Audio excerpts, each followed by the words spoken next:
Lecture-histoire, les enfants des étoiles. Il était une fois, lors d'une nuit magique, où les étoiles filantes dansaient dans le ciel, des enfants du monde entier partageaient un spectacle céleste sans le savoir.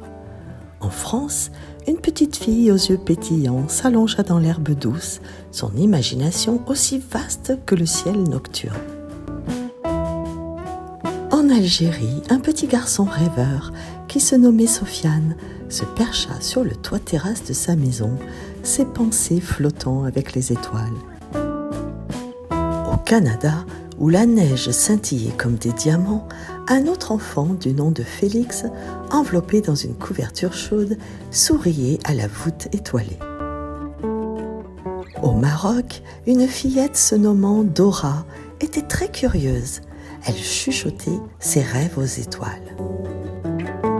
Tandis qu'en Belgique, un garçonnet qui s'appelait Noah, rieur et espiègle, imaginait des aventures interstellaires.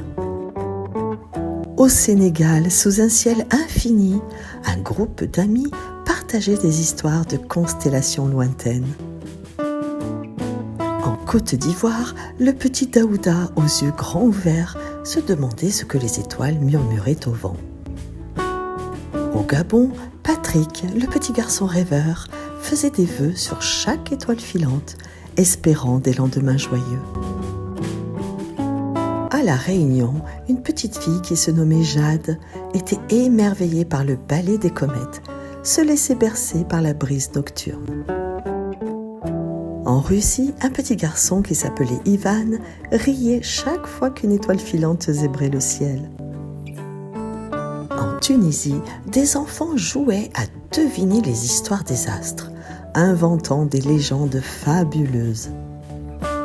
Aux États-Unis, un petit groupe d'amis organisait une veillée sous les étoiles, partageant pop-corn et rêves.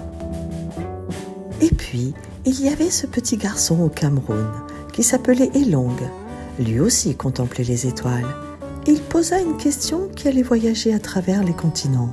« Si tu pouvais te déplacer aussi vite qu'une étoile filante, où irais-tu »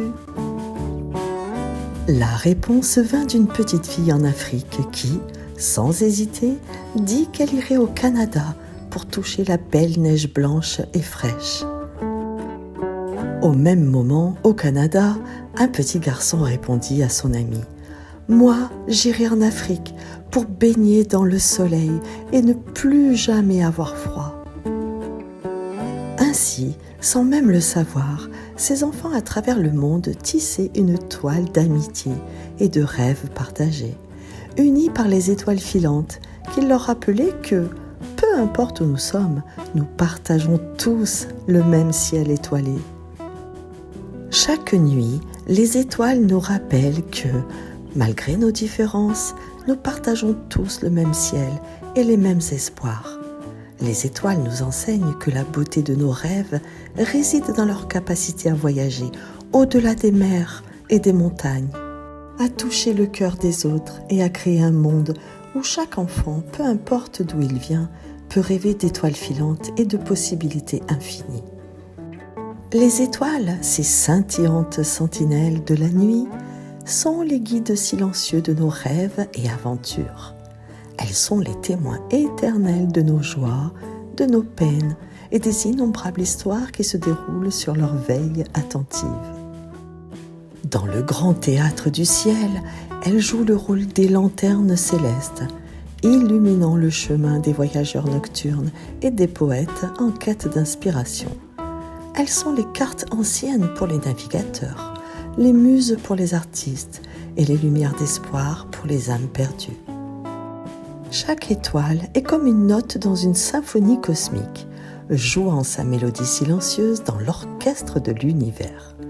Elles sont les points de connexion dans le réseau de la vie, reliant les cœurs et les esprits à travers les vastes étendues de l'espace et du temps. Les étoiles sont les gardiennes de nos secrets les plus profonds, écoutant nos vœux chuchotés dans l'obscurité de la nuit. Elles sont les phares pour les amoureux, les étincelles pour les rêveurs. Dans leur silence, elles parlent le langage de la lumière. un dialecte universel, compris par tous ceux qui lèvent les yeux vers le ciel. Les étoiles sont les archives de l'histoire cosmique. Chaque scintillement raconte une histoire de naissance, de vie et de mort dans l'étreinte infinie de la galaxie. Dans leur silence, les étoiles nous enseignent l'humilité, la patience et la persévérance.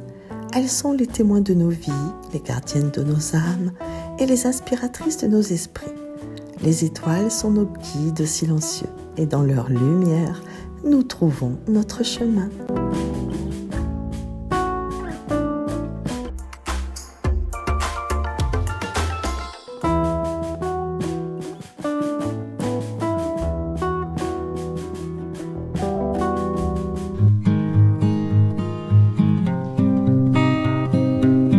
Lecture Histoire, la légende des deux loups.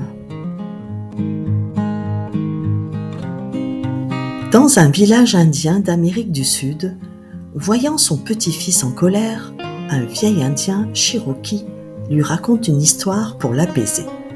« Tu sais, lui dit-il, il existe à l'intérieur de chacun de nous deux loups qui se livrent une bataille en permanence. »« Ah oui ?» répond le petit-fils. « Mais qui sont-ils » ? « Eh bien, répond le vieil indien, le premier est le loup lumière. Il représente l'amour, la sagesse, la compassion, la joie et la sérénité. Dans chaque situation, il agit avec calme et bienveillance en se respectant et en respectant son prochain. Cela lui permet d'être fort et tranquille. Le second loup est le loup obscurité. Il représente la peur, la jalousie, la colère, l'envie, le mensonge, la haine. Dans chaque situation, il réagit en s'énervant et en voulant montrer qu'il a raison à tout prix, quitte à se blesser et à blesser son prochain. Et cela amplifie encore plus sa rage. Interpellé, l'enfant demande à son grand-père : « Papy, c'est lequel des deux loups qui gagne alors ?» Le grand-père répond alors simplement : « C'est celui que tu nourris. » Et toi, as-tu conscience du loup que tu nourris par tes pensées, tes paroles ou tes actions dans une situation donnée ?